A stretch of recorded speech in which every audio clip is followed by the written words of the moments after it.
Kashyapa was strong in mind. Who would think of building a palace on bare rock 200 feet high with fountain gardens, royal gardens, summer palaces, terrace gardens, assembly halls, etc., with beautiful paintings adorning the walls, other than a man with a strong aesthetic sense and determination?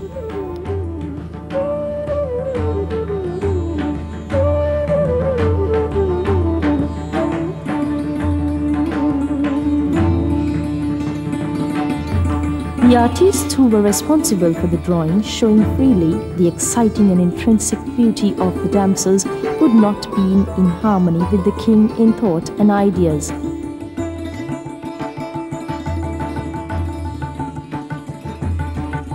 Padmavithana interpreted these pictures as Vijulata and Meghalata, meaning clouds and wind. Would he have said so to harmonize the paintings with the aesthetic thinking of the king?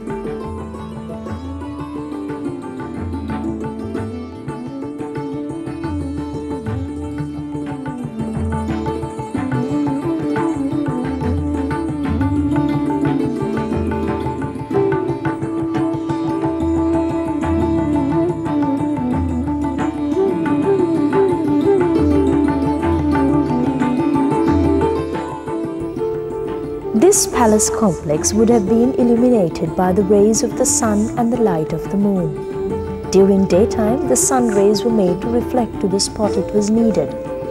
This shows how the sun rays that fell on the pond reflect to illuminate the Sigiriya frescoes.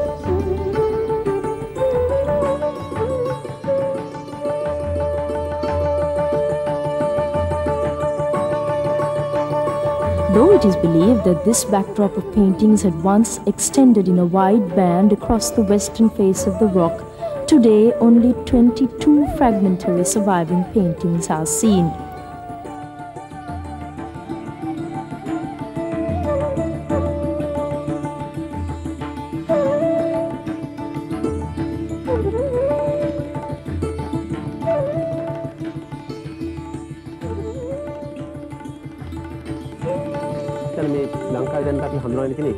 I think we find here the best paintings of damsels so far found in Sri Lanka's paintings.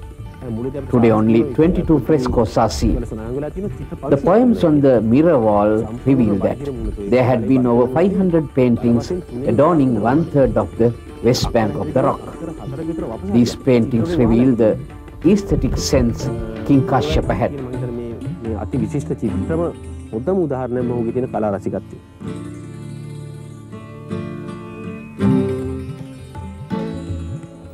The king has had a gala garden festival each year for prosperity. The artists inspired by the beauty around them would have drawn these pictures.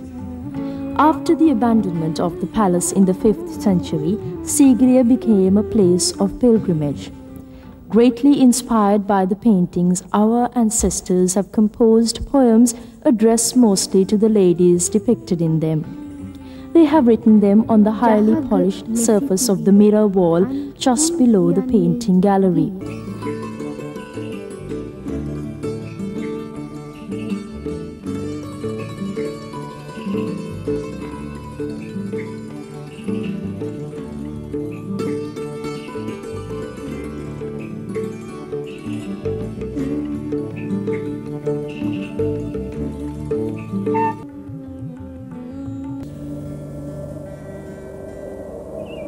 Though King Kashyapa was a carefree ruler, he had the time to be absorbed in religious activities.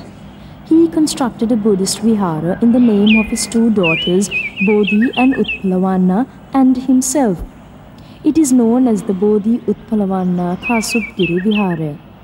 He also renovated Buddhist viharas in the vicinity.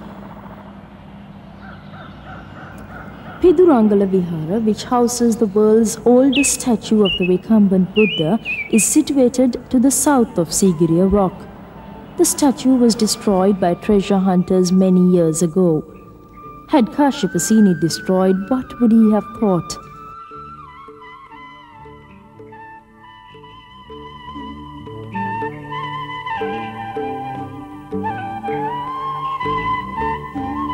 Some scholars have interpreted that the apsaras in the fresco paintings are princesses worshipping at the Pidurangala Vihara.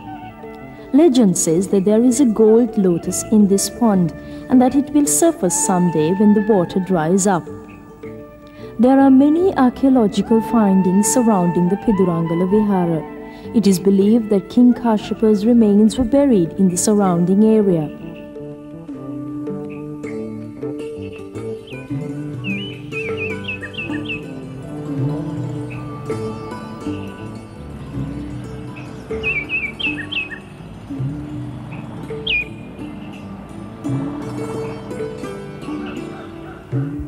Pidurangala, situated in a beautiful location, was the only vihara that the king could see from his palace on the Sigiriya rock.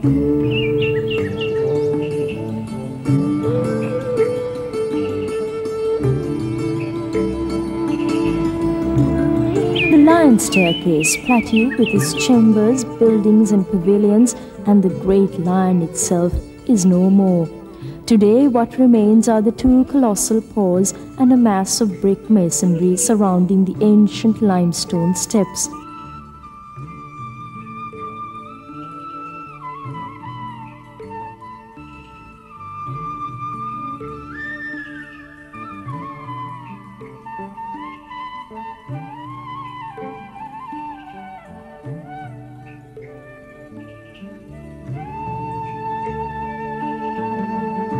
Observing what remains, one could believe that there would have been a majestic face of a lion, affording a vision of grandeur and majesty from the gatehouse to the palace on the summit.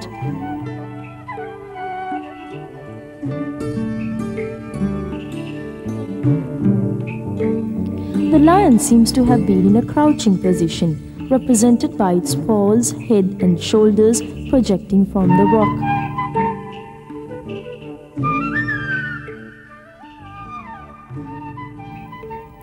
To build his kingdom with all these facilities, Kashyapa would have been economically stable. The coins that were unearthed during excavations reveal that at the time of King Kashyapa, foreign trade had been at a very high level. Trade during this era would have been for gems, elephants, spices, etc. Through foreign exchange and friendship, Kashyapa would have been able to economically stabilize with technical assistance coming from the delegates.